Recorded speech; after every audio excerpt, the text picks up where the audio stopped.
Olá, ovelhas! Eu sou a Bruna Castan e estamos começando mais um Brucast, um podcast onde falamos sobre reencontros com Deus, princípios bíblicos.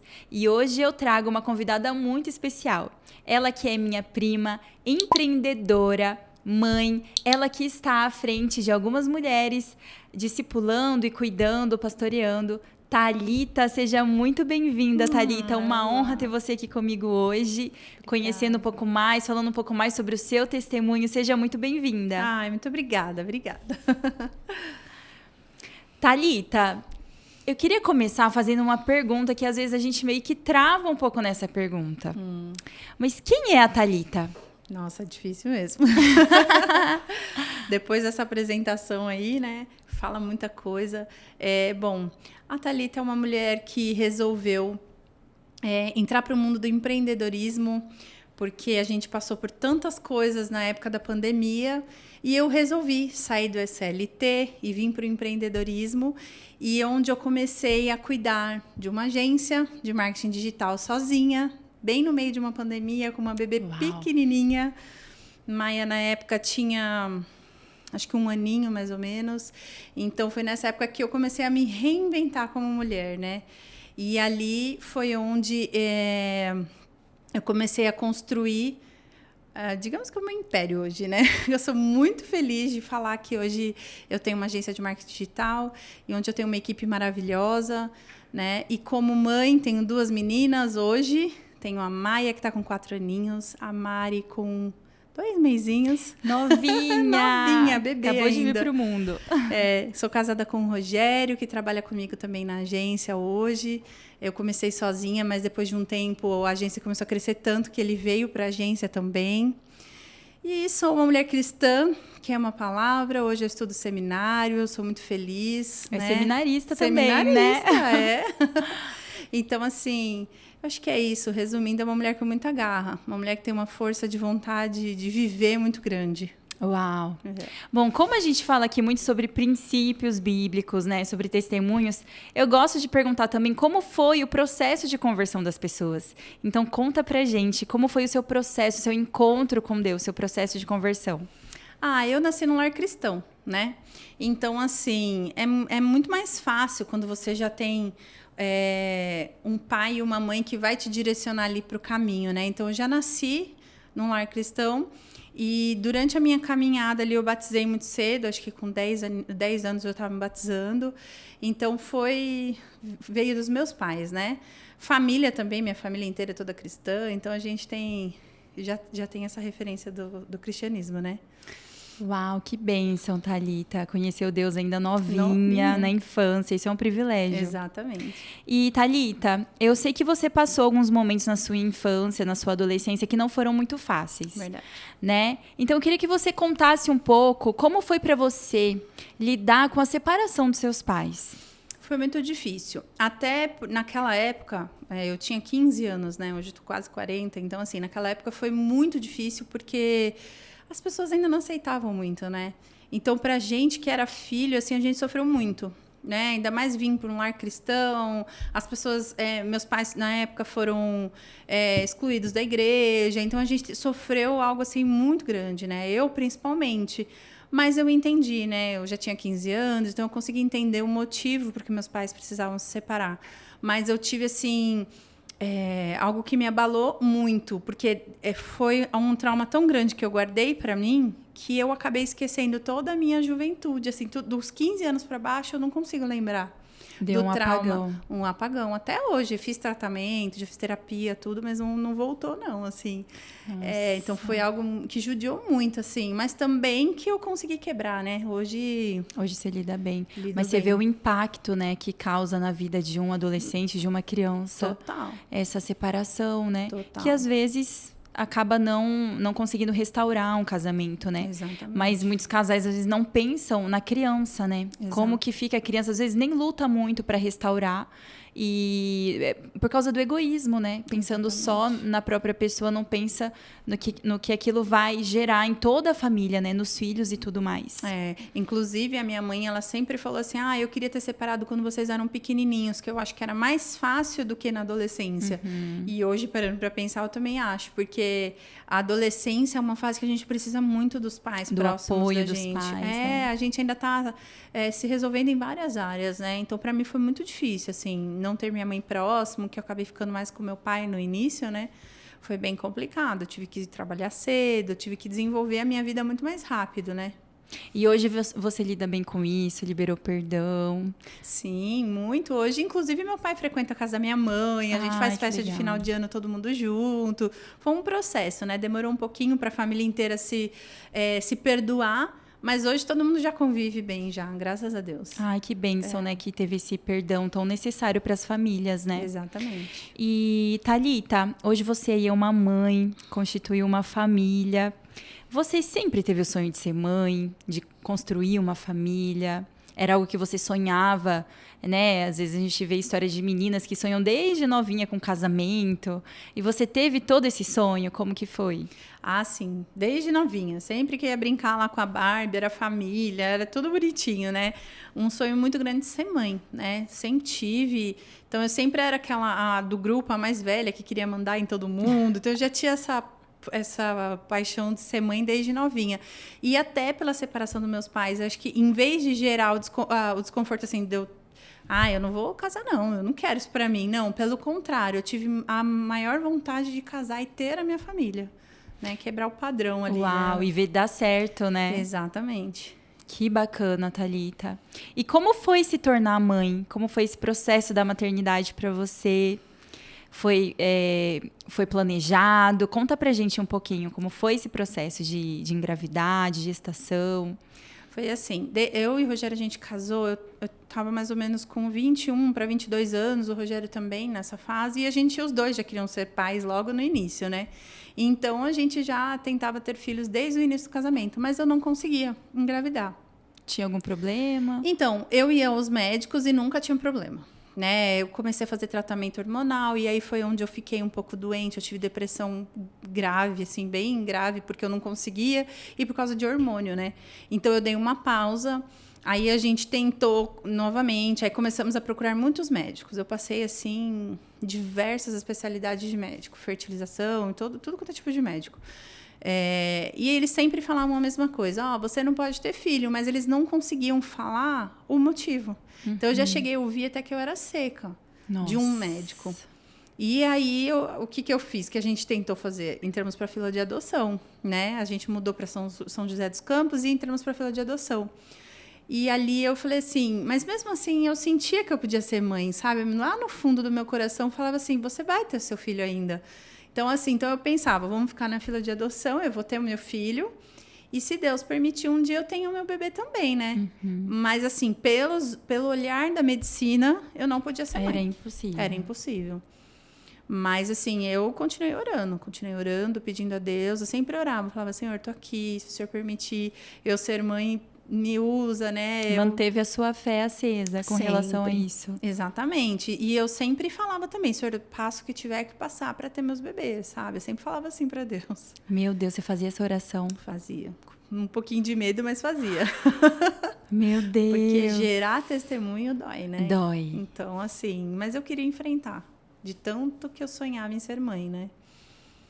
E como foi? Como que foi esse processo todo para se tornar mãe, para engravidar? Então, você fez tratamento hormonal. Isso, ele não deu certo. Não deu certo. Não. Aí eu entrei em depressão, fiz um tratamento psicológico, fiquei boa de novo. E aí eu voltei a procurar médicos, né? Já estava na fila de adoção. Em São José dos Campos eu estava mais ou menos ali com 35 anos. Aí eu falei estava com 34. Eu falei assim, Senhor, eu não aceito ser mãe até 35 anos. Eu queria ser mãe até 35, porque os médicos falam que a gente... depois dos 35 já tem muita dificuldade, não vai ter muito óvulo. E eu já estava começando a entrar em paranoia, mas eu orei. Falei, Senhor, se eu puder ser mãe com 35 anos, eu vou ser muito feliz, né? Passou. Aí eu comecei a ir atrás de tratamento. Nesse médico, eu fui num médico de fertilização. Ele falou assim para mim, olha, dá para fazer, vamos fazer. Fiz todos os exames de novo. E ele falou assim, vamos tentar, né? Ele não deu toda a certeza que eu poderia ter ali, mas ele falou, vamos tentar. Então, eu comecei todo o processo. Só que ele falou assim pra mim, você precisa perder 30 quilos. Aí eu falei assim, ixi, como que eu vou perder 30 quilos? Pra engravidar, tinha que perder 30 quilos, porque depois ia engordar mais, Ia engordar mais. Aí eu falei assim, poxa, o que eu posso, em um ano, perder 30 quilos rápido? Lembrei da bariátrica, né? Aí fui atrás de um médico da área, fiz todos os exames. A bariátrica, ela tem um processinho ali de 6 meses a 8 meses de preparação para cirurgia. Fiz tudo bonitinho, passei em todos. E realmente eu estava sobrepeso, né? E aí, nesse período, em oração, fazendo sempre com Deus, eu falava, ai, Senhor, né? Eu tô fazendo tudo isso para ter um filho, mas se não for da sua vontade, eis-me aqui. Então tá, chegou o dia ali da minha cirurgia da bariátrica. Não contei para ninguém, para que ninguém tentasse fazer eu desistir, então eu fiquei quietinha. E só avisei a minha família e os meus amigos no dia da cirurgia e desliguei meu celular. Eu soltei uma mensagem no Instagram, avisei a minha mãe, minha sogra ali rapidinho e desliguei meu celular, para ninguém falar comigo. Fui pro quarto, orei. Isso era dia 10/11 de 2018, né? Entrei no quarto, eu tava super bem, muito calma, muito tranquila. Eu nunca tinha feito cirurgia, né? Era pra eu estar desesperada, mas eu tava muito bem. E dali, eu fiz uma oração no pé da cama ali, eu me ajoelhei no quarto, falei com Deus, pedi pra Deus me ajudar, né? E que o que tivesse que ser feito ali, eu estaria nas mãos dele. E fui pra cirurgia. Eu entrei na cirurgia, mais ou menos, acho que eram umas 11 horas, mais ou menos, né? E eu fui fazer a bariátrica. Era o bypass. O bypass, o que é? Você corta um pedaço do intestino para ligar direto no estômago, para ficar uma ligação direta, né? Então, na hora que eles foram fazer o corte do meu estômago, que é embaixo, perto do umbigo, eles furaram a minha aorta. Então, assim, a cânula, ela atravessou a minha aorta. Nossa. E foi muito grave, né? Porque a aorta é a veia principal. Então, assim, eu tive uma parada cardíaca de 15 minutos naquele momento. Meu Deus. Para quem não sabe, pesquisa aí, gente, na internet. 15 minutos? 15 minutos, porque com 4 minutos a pessoa já não suporta, né? E ali eu tive uma parada cardíaca de 15 minutos. Eles fizeram uma laparotomia, que é abrir todo o meu abdômen para saber onde que estava o furo. Com isso, espirrou sangue até no teto. Foi um negócio assim porque super... essa veia é como se fosse um jato, né? Como se fosse uma VAP. É uma pressão muito forte, assim, que sai, né? E eles me abriram e o meu médico segurou a minha veia. Quando eles descobriram, ele ficou segurando a minha veia. Ele falou, eu sentia seu coração batendo na minha mão. E enquanto isso, todo o meu sangue estava vazando, porque eu estava com uma abertura muito grande. E aí eles estavam colocando bolsas de sangue pelo meu pescoço. Então, entrava e saía, entrava e saía. Foram umas 16 bolsas, mais ou menos, assim, de sangue, né? Uau! Foi bem forte. Aí, com isso, tendo ali a parada cardíaca, eles tentando ali agilizar tudo, o vascular não estava no hospital. E só o vascular pode operar a aorta. Porque se operar errado, ela pode juntar, pode colar, então só ele. E ele estava numa festa do outro lado da rua naquele dia. Meu Deus! Como coisa de do Deus. outro lado da rua. Ele ainda falou assim, gente, você é muito sortuda. Eu falei, não, sortuda não, isso é Deus que cuidou. Muito Deus. Muito. Aí ele veio correndo, entrou em cirurgia, costurou, suturou ali, né? E aí, com isso... mas eu já estava muito fraquinha, eu estava muito fraca. Eles me fecharam e foram contar para o Rogério, né? Tem noção de quanto tempo durou até ele chegar? 7 horas, mais ou menos, eu fiquei dentro da sala de cirurgia. 7 horas até operar? Até finalizar toda a cirurgia. Nossa. Fiquei muito tempo dentro da sala de cirurgia, né? Uma cirurgia de 40 minutos, fiquei quase 7 horas lá. E só o Rogério sabendo? Só o Rogério lá no hospital. E o Rogério não sabia, ele estava do lado de fora, mas ninguém falava para ele que estava acontecendo alguma coisa. Ele estava desesperado, mas na cabeça dele, ele falou, bom, ela deve estar lá se recuperando. Eles não queriam achava falar. Até que já tinha feito a cirurgia e estava acordando anestesia. Isso mesmo. Ele achava que, tipo assim, passava muito enfermeiro, corre um pra cá, corre pra lá, vem com bolsa de sangue, volta com bolsa de sangue. Ele até falou assim, gente, deu ruim pra alguém. Gente, mas ele nem imaginou mal sabia que era a esposa dele. Exatamente. E aí, só um minutinho. E aí, com isso, ele lá ficou quietinho, não contou pra ninguém. Aí, quando chegou os médicos, geralmente vai um médico falar, né? Foi a equipe inteira falar com ele. Nossa. Todos os médicos ensanguentados, todos. Ele falou assim, mataram a minha mulher. Por quê? Que é isso? Tudo sujo de sangue desse jeito, né? Aí tentaram explicar para ele, mas ele disse que os médicos não conseguiam falar, ninguém conseguia falar, tava todo mundo travado. Aí ele falou, eu quero ver minha mulher. Aí eles falaram, não pode, porque eu tava muito suja de sangue, eu tava com um cabelão loiro, tava toda ensanguentada, assim, eu tava muito suja, então eles teriam que me levar pro quarto para dar banho. E o Rogério não quis deixar, ele falou, não, eu quero ver ela agora, vocês vão me deixar ver agora, senão eu vou chamar a polícia pra fazer, né? Aí ele falou, deixaram. Aí eu saí da sala, eu tava praticamente morta já. O Rogério disse que eu não tinha mais cor na boca, minha língua tava um pouco para fora por causa do tubo, já não tinha cor. Eu já tava... Não tinha vida. Ele falou, você não tinha vida. Tava com cabelo de sangue daqui até embaixo. E os médicos falaram se você ia se recuperar, como que ia ser? Eles só falaram assim, fizemos tudo que podia ter sido feito para salvar sua mulher. Desse jeito só, para ele. Deram alguma porcentagem de vida? Ali na hora, não.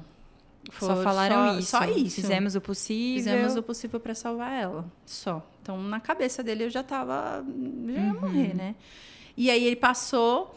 Aí, beleza. Aí, me levaram pro quarto. Aí, ele já começou a ligar pra família inteira. E começou a vir a família inteira. Eu tava em São José dos Campos nessa época, né? E veio a família inteira de São Paulo pra lá. Então, ficou muita gente ali no hospital. E aí, com isso, eu fui pro quarto na UTI.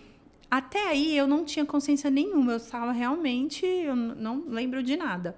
Esse processo da cirurgia até o horário que eu acordei, assim, deu mais ou menos 24 horas. Nossa. Né? Então, eu saí 19 horas ali, eu fui acordar só no outro dia. Então, assim, o que aconteceu? Eu entrei em coma profundo. Então, assim, já para eles eu não tinha mais chance. Quando a minha mãe chegou, ela subiu para conversar com o médico e a médica falou que eu tinha 1% de chance. 1%? 1%. Foi nessa hora que eles descobriram que eu já estava indo embora. Na madrugada, eles fazem um teste. Aliás, naquele tempo todo ali que eu estava em coma, eles fizeram um teste da pupila. Que se a pupila inteira estiver aberta, é porque seu cérebro... não tá, mas, né? Eu não sei falar termo técnico aqui, mas é mais ou menos para vocês entenderem. Que você não tem mais vida. Então, o teste é mais ou menos assim, pela pupila e fora os aparelhos que também estavam ali falando para os médicos. Eu estava inteira de aparelho, todos os órgãos no aparelho. Meu Deus. Então, era muito aparelho que estava em cima de mim. Eu estava inteira, cheia de tubo. E aí, nisso... os médicos pegaram e falaram isso pra minha mãe. Aí minha mãe desceu, contou pra família. A família já tava vendo o caixão, o cemitério, já estavam vendo tudo. Preparando tudo. Já. E aí a família já se preparando, se juntando, já tava todo mundo chorando, assim, né? E aí começou a subir de 2 em 2 pra me visitar. Se eles deixam, é porque eles já sabem que a pessoa tá partindo, então eles deixam subir, porque quando... pra se despedir, né? Porque quando você tá numa UTI, não pode ficar subindo qualquer um, eles não deixam. É verdade, não deixam. Porque a pessoa precisa se recuperar, né? E ali, no caso, eles já tinham liberado, então tava subindo de 2 em 2. Quando deu na madrugada, mais ou menos, eu lembro que era 5h42 ou 5h44, mas 5h42 que veio na minha cabeça, porque eu sentei na cama. Eu senti o ar entrar no meu nariz. Sentou. Do nada. Os meus 2 tios, eles estavam na beira da cama, orando por mim. Aí eu sentei. No que eu sentei, veio um monte de aparelho. Aí caiu o aparelho, um monte de coisa, mas eu senti o ar entrar. No que eu senti o ar entrar, foi tão forte que eu sentei. Aí, nessa hora, eu acordei e abri o olho, né, assustada, tipo, tentando tirar o tubo, me seguraram. Os médicos apavorados. Tipo, como assim? Sem você entender. levantou? Não, eles me deitaram de novo, falaram comigo, perguntaram, falaram o meu nome, né, só para eu ir concordando com a cabeça. E tudo que eles me falaram, eu fui concordando, eu estava consciente.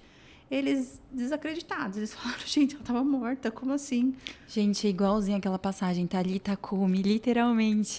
Sempre Literalmente. penso nessa passagem quando você conta o testemunho. Literalmente. Jesus ali soprando fôlego de vida e você voltando à vida. Foi exatamente Meu Deus, isso. coisa linda demais. Linda demais, eu me arrepio de lembrar, porque nessa hora que eu fui ter consciência do que estava acontecendo, porque pra mim só tinha passado 1 hora. Na minha não cabeça, tinha noção, né? não tinha noção. E eu não entendi porque eu vi esses dois tios meus lá. Eu falei, o que vocês estão fazendo aqui, né? Mas gente, eu tô sonhando? Nossa, é verdade. Porque pra mim, não acordei com o Rogério ou com a minha mãe. Então, pra mim foi estranho, né? Não tinha entendido nada. Achei muito esquisito e deitei de novo. Aí, nessa hora, eles me colocaram, induziram ao coma para que os meus órgãos voltassem. Porque já estava tudo parado. Eles só estavam nos aparelhos. Então, eles iam desligar os aparelhos às 6 horas da manhã. Meu Deus. Eles já tinham avisado o Rogério, olha, até 6, 7 horas a gente está desligando os aparelhos dela. Então, assim, olha só, né? Como é que foi. Então, assim, Deus ainda me acordou faltando 15 minutos para... Meu Deus, só para dizer todo assim, o processo, gente, ó, sou eu que tô fazendo. É a minha mão que tá aí na Thalita, sou eu. Sou não eu. é médico, não é remédio, sou eu, gente. Exatamente. E aí, com isso, aí sim começou um outro processo. Aí eu já estava fora de perigo. Só que cada dia acontecia um milagre. Cada dia acontecia algo diferente. Porque era uma comemoração, porque um rim voltou. Aí no outro dia voltou outro rim. Teve todo esse processo de voltar aos órgãos. Cada órgão funcionando. E quantos dias você ficou? 15. 15 dias. De UTI. De UTI. E aí, só que assim, os últimos 3 dias... Porque o que aconteceu, né? Os milagres... foram muitos milagres que aconteceu naqueles dias, né? E o processo de volta, eles achavam que eu ia voltar com muitas sequelas. Pela forma que eu acordei, né? Eu tive parada cardíaca de 15 minutos. Então, para eles, eu não ia Alguma sequela ia ficar. Eles já tinham falado pro Rogério, ela vai voltar, mas ela vai ficar vegetal. Nossa. Então, assim, ele falou assim, como assim vegetal? Ele falou, porque pela forma que ela acordou... Não tem como, né? Pela nossa experiência, não tem como. E aí eu fui acordando, aí eu já entrei em coma induzido, mas eles já perceberam que ali eu estava consciente, mas na medicina, de repente, eles pensam na forma de medicina, tipo, ela só voltou, mas daqui a pouco vai vir, conforme ela for se recuperando, vamos ver como é que vai dar. E aí, cada dia era um milagre, igual eu falei. Então, voltou o rim, todo mundo comemorava, e aí, nesse processo, eu comecei a ter visões. Eu escutava o inimigo falar no meu ouvido. No coma. No coma induzido. Desiste. Olha só. Não é pra você. Volta, ninguém gosta de você. E eu não tinha dimensão que espiritual. Tinha tanta gente lá embaixo me esperando, né? E ele falando isso no meu ouvido. Nitidamente eu ouvia. Ninguém gosta de você. Se entrega. Você não precisa lutar, não precisa ficar se esforçando aqui. Nossa. Né? E aí forte isso. Muito forte, muito forte. E aí teve uma pessoa que dormiu comigo, que eu não sei quem, que eles foram trocando, né, para descansar um pouco, que assistiu um filme, tipo de filme de tiro, essas coisas, e acabou misturando no meu inconsciente, assim, gente, foi horrível. Eu achava que estava acontecendo muita coisa, então, assim, o que o inimigo falava, aquilo mexia cada vez mais comigo, foi horrível, foi um momento, assim, porque quando você está em coma, entubado, você tem a sensação, eu estava amarrada, porque eu queria tirar. Então, assim, gente, é uma sensação horrível, você se sente... De estar presa. Presa, horrível, horrível. Então, assim... Então, nesse processo foram muitas coisas que aconteceram ali, né? E você sentia, mesmo com essa batalha, né, acontecendo ali enquanto você estava em coma, o inimigo falando para você desistir, você sentia a presença de Deus? Você chegou a ouvir Deus durante esses sonhos?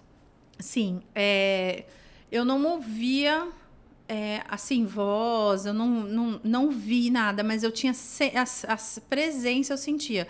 Eu sentia que tinham 2 anjos muito grandes ali atrás da cama. Uau. Então, eu me sentia muito segura. Então, por mais que o inimigo falasse aquilo pra mim, eu não deixava levar. Porque eu falava, não, eu tô bem, tô em paz. Porque eu sei que tem 2 anjos cuidando de mim. Uau. Então, assim, foi muito especial, sabe? E foram outras coisas que aconteceram. Tiveram alguns passarinhos, algumas coisas sobrenaturais que aconteceram no quarto, assim, né? Alguns sinais de que Deus falou para você que estava ali contigo. Exatamente. E depois de quantos dias que você acordou? Eu fui acordar no 12º dia, mais ou menos. Nossa, ficou bastante tempo. Fiquei bastante tempo. E aí, quando nessa fase de acordar... Foi aí que aconteceram também, por exemplo, os passarinhos. Eu estava dormindo e eu precisava acordar para extubar, para tirar os aparelhos. E você tem que estar consciente, porque senão acontece, você pode morrer ali, né? Pode perfurar esôfago e tal. E aí eu não conseguia acordar. Até bater no meu rosto, os médicos bateram para eu acordar e eu não conseguia. E aí, o que Deus fez? Ele mandou 3 passarinhos. Um pica-pau que ficava batendo no metal o dia inteiro. E eu, super estressada que eu sou, né? Aquilo começou a me dar nervoso, porque não parava o barulho, né? E 2 passarinhos, que eles iam pra frente, pra trás e batia no vidro. Pra frente, pra trás e batia no vidro. Aquilo foi me irritando, foi me dando um nervoso tão grande por dentro que eu queria que parasse o barulho, que eu acordei. Acabou acordando por causa dos passarinhos. E aí os médicos falavam, inclusive eu tenho foto deles, né? Os médicos falavam assim, olha, só no quarto dela que tem isso. Tanto é que eles tiraram foto pra me mandar depois, porque ninguém acreditava. Uau, era Deus. Era Deus. Então, assim, foi o que Deus sabe, né? Como cada um funciona. Ele falou assim, já sei como que ela vai se irritar ali. Então, peraí que eu vou dar um jeito. E eu acordei. Então, consegui estubar bonitinho. E aí, também, depois que eu acordei, eu tive a visão de nuvem dentro do quarto. Eu achava que estava cheio de nuvem dentro do quarto, assim, sabe? Então, eu escutava orações das pessoas na igreja. Então, assim, muita coisa, sabe? Deus foi colocando no meu coração para que eu ficasse calma. Porque quando a medicação baixava, eu queria acordar. Então, eu entrava em pânico, porque eu estava toda amarrada ali. Então, assim, é muito difícil você controlar sua mente nesse momento, né? Então, assim, Deus foi muito carinhoso nessa forma de me tranquilizar, né? E eu lembro que no grupo da família, assim, todo mundo se mobilizou, né? Foi algo que uniu a família, porque nossa família é muito grande, né? Nós temos 12 tios. E assim, cada um num canto. Então eu lembro que esse episódio da Thalita uniu a família de uma forma que todo mundo começou a buscar a Deus junto, orar a Deus, pedindo pelo milagre. E realmente foi um milagre, né, Thalita? Foi, nossa. Do início ao fim foi um milagre. E a gente estava perguntando do processo de gravidez. Isso. Aí você contou que tinha que fazer essa bariátrica. Isso. E que acabou não dando certo. Exatamente. Né? Para você fazer a fertilização. Foi. E no fim, fez a fertilização. Vamos lá. A bariátrica não deu certo, né? Então eu tinha que ir para recuperação e eu nem, com tudo isso que aconteceu, eu nem pensava mais em fertilização nem nada, porque eu ainda estava vivendo aquele processo, né? Só que assim, 4 meses, o médico falou assim pra mim, Thalita, você não pode engravidar, porque você tem mais de 150 pontos aí na sua barriga, então você tem que... 150 pontos. Porque foi interno e externo, são 7 camadas, né, que eu fui aberta, né? Então eles falaram assim, você vai ter que cuidar aí pra essa cicatrização aí ficar boa, porque ela é uma cirurgia muito grande. Então você tem 1 ano de recuperação aí, tá? Então eu falei, doutor, eu não posso engravidar, esqueceu? Aí ele falou, Quantos anos você ficou tentando engravidar? 12? 10 anos, quase 11 anos. Nossa, bastante. Aí não seria ali, naquele momento, após uma cirurgia, que iria engravidar, né? Que eu ia engravidar, né? Aí, 4 meses depois, o médico falou, olha, tá liberada pra relação, pode viver sua vida normal, né? Mas cuidado pra não engravidar. Ele ainda falou de novo, eu falei, doutor, né? Aí, enfim. Só que assim, na primeira vez que a gente teve a relação, eu engravidei. Uau! Então, eu engravidei ali.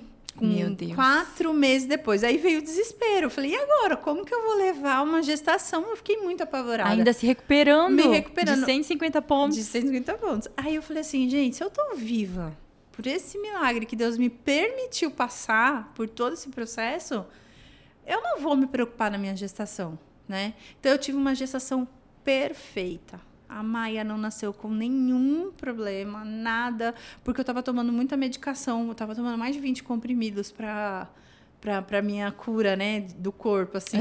E eu tive que parar. Quando eu engravidei, eles falaram, não, você não pode tomar mais nada. Não pode mais, porque grave passa tudo pro bebê. Exatamente. Então, assim, foi uma gestação perfeita. E aí, Maia nasceu no mesmo dia que eu acordei do coma. Uau, meu Deus do céu! 1 ano certinho. Eu acordei no dia 11/11 de 2018, Maia nasceu 11/11 de 19. Olha, eu tô toda arrepiada, gente. Eu tô aqui querendo chorar, gente. Então, assim, sabe? Deus é um Deus de detalhes, né? É um Deus de detalhes. É pra não esquecer, Pra nunca mais esquecer. Nunca mais. Olhar pra ela e lembrar do meu milagre, sabe? Não, e a oração que você fazia antes de engravidar? Senhor, eu passo pelo que for preciso para engravidar. Às vezes a gente não tem noção das orações que a gente faz, do que a gente pede. Exatamente. E Deus escuta as nossas orações. Exatamente. Então é muito forte. Tem que tomar muito cuidado como vocês vão pedir, hein? Como pedir, né? Então, assim, foi um presente maravilhoso, né? E aí, depois da Maia, eu achei que eu não podia engravidar mais de novo. Eu achei que a Maia era meu milagre e que tava tudo bem, eu só teria a Maia, né? E aí a gente abriu mão da adoção, porque eu falei assim, poxa, né? Eu já tive a minha filha, então deixa a fila para quem não tem filhos ainda e tá nessa luta também. Ah, vocês saíram saímos da fila. Da fila. Ficamos 5 anos na fila, muito tempo. Nossa, o processo de adoção no Brasil é bem demorado, né? É bem burocrático, é muito difícil. E aí, com isso...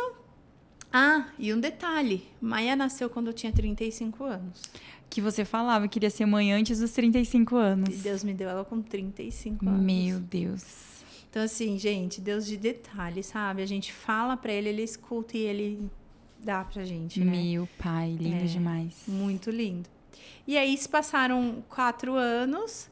Aí, esse ano, eu também engravidei da Mari, né? Eu não imaginei que seria mãe de novo.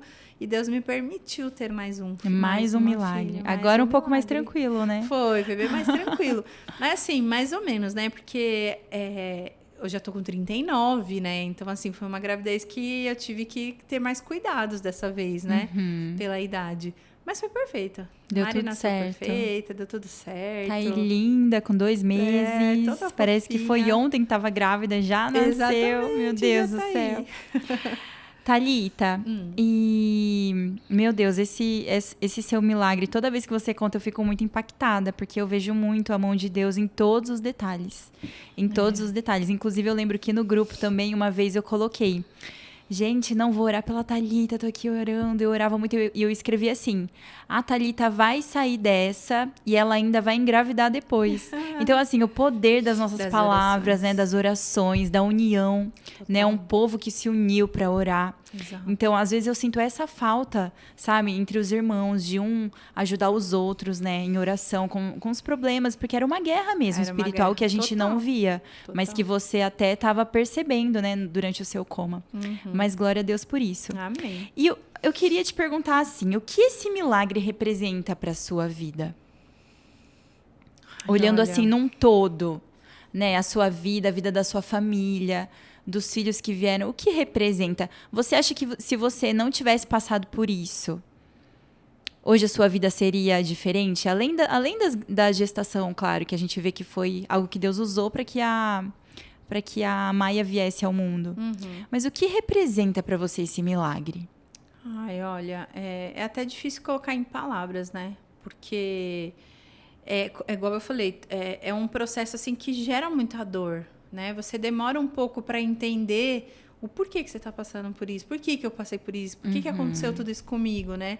Depois que veio a Maia, aí eu tive entendimento, mas aqueles 4 meses ali eu fiquei em pânico. Eu falei, gente, por que comigo? O que aconteceu, né? Chegou a ter depressão? Cheguei. Eu tive estresse pós-traumático, mas aí foi no nascimento da Maia, 1 ano depois. Ah, tá. Aí juntou com depressão pós-parto, eu tive que tratar também, né? Porque eu já tinha tido da outra vez a depressão hormonal e dessa vez, até por conta, acho que das medicações que eu tomei no hospital, né? Foram muitas medicações. Então, assim, pra mim... assim, eu tive aproximação muito grande com Deus, sabe? É mostrar para as pessoas mesmo que quando a gente tem fé, a gente confia e ora, e entrega e espera, né? Não é o seu tempo, é o tempo de Deus. Não adianta você falar assim, eu quero ficar grávida amanhã. Você não é assim. Não é assim que as coisas funcionam. Deus sabe a hora certa. Que a gente vai ser mãe, que a gente vai conquistar as coisas, que a gente vai conseguir chegar onde a gente quer, porque Deus sabe certinho o momento que você vai estar preparado para isso, né? E o processo que você passou, né? Sim. Às vezes a gente não entende os processos da nossa vida, né? Não entende. E são necessários pra gente crescer, pra amadurecer. Hoje eu te vejo uma mulher muito mais forte e madura, depois de tudo isso que você passou. Né? E hoje você tem autoridade para falar para uma pessoa que está, de repente, num leito ou está passando por uma enfermidade, de consolar, né? De trazer esperança para essa pessoa. Você tem muito mais autoridade para falar hoje sobre isso. Com relação ao seu casamento, Thalita, o seu esposo, você falou que você sempre foi convertida. O Rogério também sempre foi convertido. Como ele lidou com essa situação, né, do milagre, todo esse processo? Como foi para ele? Foi fácil também ou não? O Rogério não era, né? Quando a gente se conheceu, o Rogério não era convertido, ele era espírita, né?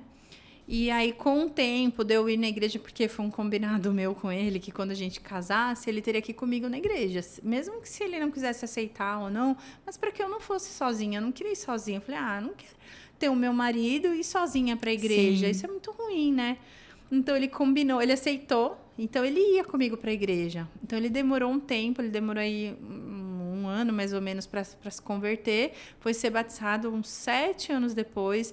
Então, até isso Deus foi tratando dele, né? Ele veio se converter, depois ele foi... passou pelo processo do batismo, e aí antes dele virar pai, ele já tinha um entendimento ali da palavra. Então, Deus foi fazendo todo esse processo, né? Que é muito lindo, né? E na cirurgia, no problema que teve, da aorta perfurada, ele já era convertido. Já era. E ali ele disse que teve um momento muito grande com Deus, porque foi ali que ele entendeu o que é a fé. Né? Teve que colocar em prática, né? Teve que colocar em prática. Então, assim, para ele e minha mãe foram as únicas 2 pessoas que acreditaram que eu ia sobreviver. O restante achava que eu ia morrer. Estavam desenganados. Já estavam desenganados. Algumas pessoas foram, né? Mas eu digo ali, naquele... Quem estava das pessoas que estavam ali vendo mesmo como era a situação real. Exatamente. Ali, né? Presenciando, né? Presenciando. Mesmo depois que eu acordei, muita gente ainda duvidou que eu sairia daquele coma. Então, assim, a fé dele, a oração dele e da minha mãe foram as 2 pessoas que... Acho que Deus ali falou assim, olha, vamos lá, vamos trabalhar essa fé aqui. Porque a minha mãe também disse que ela mudou muito depois disso. Que Deus falou com ela ali. Ela falou, acho que foi a primeira vez na minha vida, eu sou 50 anos convertida, que eu pude ouvir a voz de Deus mesmo. Meu Deus. E às vezes a gente passa tanto tempo dentro da igreja, né? Tanto tempo indo aos cultos, né? Escutando a palavra, mas é aquela vida rasa, né? A gente vai, senta no banco, recebe, enche o copo no domingo, aí durante a semana a gente não escuta mais a Deus, né? Não tem um relacionamento. Exatamente. Então eu acredito que essa experiência que eles tiveram, né, através da sua vida, foi realmente um encontro profundo com Deus, né? Exatamente. De ativação de fé, né? De Total. Presença de Deus, de se reconectar com Deus. Exatamente. Né? E de aumentar essa fé. Exatamente. Tanto é que hoje, o Rogério era uma pessoa que era muito desesperada para muita coisa. Uma conta para pagar. A gente não tem dinheiro. Ele ficava estressado, nervoso. Hoje, ele fala assim... até agora a gente não tem o dinheiro, mas Deus vai prover até o dia do pagamento. E aí acontece... Aprendeu a confiar. Aprendeu. E depois mudou de tudo totalmente, isso. Assim. Então, ele já não sofre mais com as coisas. O nascimento da Mari, ele foi muito mais leve, porque ele já colocou confiança em Deus. Então, assim, hoje você vê outro Rogério. É totalmente diferente, assim. Você vê como que a gente não pode murmurar de nada, né? Não. Porque tudo que acontece na nossa vida, até os momentos difíceis, as dificuldades, serve para o nosso crescimento. Total. Né? Quando a gente entrega a nossa vida para Deus, quando a gente fala, Senhor, toma conta de tudo. É bem o que Paulo diz, né? Posso todas as coisas naquele que me fortalece. E nem sempre essas coisas serão coisas só aparentemente boas. Às vezes é necessário situações difíceis para que a gente cresça, né? E Deus está ali com a gente, né? A gente pode tudo porque Ele está com a gente. Exatamente. Eu quero falar agora um pouco, Thalita, sobre como é ser mãe, empreendedora, administrar o seu trabalho, a sua casa. Como que você dá conta? Eu que estou sempre pertinho de você, eu vejo que você, desde que a Mari nasceu, há 2 meses, você não para. Como que é? Como que é ser mãe, empreendedora, ter o seu próprio negócio? Olha, assim, eu sou workaholic, né? Eu amo trabalhar. Eu acho que o trabalho, ele edifica, sabe? Então, assim, e ter o próprio negócio não é fácil, né? A gente empreender não é fácil. Você depende do outro ali para se sustentar. Então, é algo que você precisa estar sempre ali cuidando, né? E eu amo a agência, eu amo os meus parceiros, os meus funcionários ali, a equipe, né? Eu amo trabalhar, é muito bom, eu amo o que eu faço, né? Mas não é fácil ser mãe, dona de casa, esposa, né? Ainda tem a igreja, né? Tem os compromissos com a igreja. Não é fácil, mas assim, se a gente se dedicar e fizer tudo com amor, a gente consegue, sabe? A gente sempre dá um jeitinho, né? E ainda mais agora a Mari, que é pequenininha, não dorme. Eu tenho dormido aí, acho que 3 horas por noite ainda. Meu Deus. Mas eu tô ali porque eu faço tudo por amor. Você gosta mesmo de trabalhar. Eu amo. E você consegue conciliar tudo. Casa, trabalho, 2 filhas e marido, ainda se cuidar. É. Meu Deus, não é pra qualquer uma não isso, Não, hein? eu até, esses dias, muitas mulheres falaram pra mim, como você dá conta, como você consegue? Eu acho que assim, eu peço muito a Deus pra me ajudar. Eu coloco em oração, Senhor, dá-me força, dá-me sabedoria, me dê inteligência, né? Criatividade e força, né? A gente tem que pedir, porque Deus dá. A gente fala na Bíblia, né, que Deus, você não vai ter um jugo maior do que você pode ali, né? Deus sabe o quanto Deus a gente não dá um vai- fardo maior do que a gente não possa carregar. Exatamente. É verdade. Então, assim, eu acredito nisso e eu faço as coisas com amor. Óbvio que tem horas que você tem que falar assim, eu preciso descansar. Aí a gente descansa ali um dia ou outro, para um pouquinho e depois retoma e vai. Dá uma pausa. É. E o seu marido também, ele te ajuda, né? Vocês trabalham juntos. Muito. E sempre foi assim? Vocês sempre trabalharam juntos? O Rogério, no início da agência, não. Ele trabalhava no CLT, na empresa, e eu trabalhava... Eu sempre fui CLT também, até a pandemia. Aí, da pandemia pra frente, que eu descobri o que é trabalhar, ser empreendedora, aí Aí me pegou apaixonei. gosto. Me apaixonei e trouxe ele. Ele veio 2 anos depois da agência. Quando a agência já estava, que eu precisava de ajuda, e a agência já estava, né, já estava faturando bem. Aí ele falou assim, não, já dá para eu sair do emprego. Aí ele saiu e a gente toca a agência junto. E ele me ajuda muito, ele é um bom pai, um bom marido, tá sempre me ajudando com as meninas em casa. Então a gente divide, né? Então é mais fácil, né? E dá certo trabalhar junto? Ah, dá. Ou tem as brigas? Tem uma discussãozinha ali, outra aqui, coisas que a gente discorda, mas a gente tenta ser no trabalho como se a gente fosse colega de trabalho.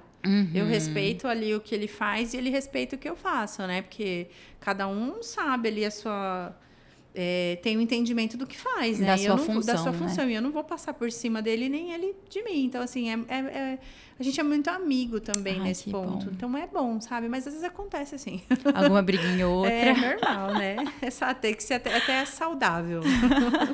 Thalita, uau, foi assim incrível ouvir o seu testemunho, ver o quanto Deus ele foi e é presente na sua vida, o quanto ele se revelou na sua vida, mostrando ali, né, o poder dele, a graça dele, né, te permitindo ser mãe, mesmo tantos anos tentando, né, a gente vê que você não perdeu a fé, que você não desistiu, que você, muito pelo contrário, que você manteve ali a esperança, né, acesa de que algo poderia acontecer.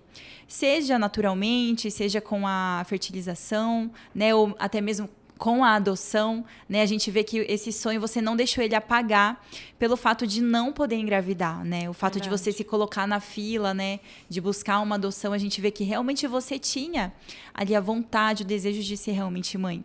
Eu costumo dizer que Deus, ele olha para aquilo que a gente valoriza, né, se a gente é fiel no pouco, Deus, ele coloca a gente no muito. Então, talvez aquela fila de adoção, você buscar uma criança que talvez ali não tivesse, né, os seus pais, foi você sendo fiel no pouco, né? E Deus olhou para aquela sua fidelidade e ele te colocou no muito, te deu 2 filhas maravilhosas, lindas, saudáveis. E é incrível a sua história. Muito obrigada, Thalita, por ter vindo. Eu queria pedir que você deixasse uma mensagem para aquelas mulheres que, de repente, estão há tanto tempo, né, tentando engravidar e ainda não conseguiram. Que você deixasse uma mensagem para elas. Claro. A mensagem que eu deixo é assim. Não perca a sua fé, né? Ora, pede para Deus, coloca ali as características bonitinhas dos seus bebês, porque foi isso que eu fiz com as minhas e elas vieram do jeitinho que eu pedi. Tenha paciência, não fique murmurando, né? Porque muitas vezes a murmuração atrapalha e os anos vão passando porque você está ali murmurando. Então, cuida do seu espiritual. Peça para Deus, faz ali suas metas do ano, coloca ali tudo bonitinho de como você sonha, porque Deus vai te atender na hora certa. E tenta entender que cada um tem o seu momento e não perca a sua fé. Amém. Glória a Amém. Deus. Thalita, muito obrigada. Uma honra mesmo, um privilégio ter você aqui hoje contando um pouco mais do seu testemunho. E eu queria agradecer a você, ovelhas, que assistiram, que acompanharam esse podcast. E fique ligado nos próximos episódios. Se inscreve no canal para você não perder nadinha. Um grande beijo e tchau, tchau. Tchau, tchau. Tchau.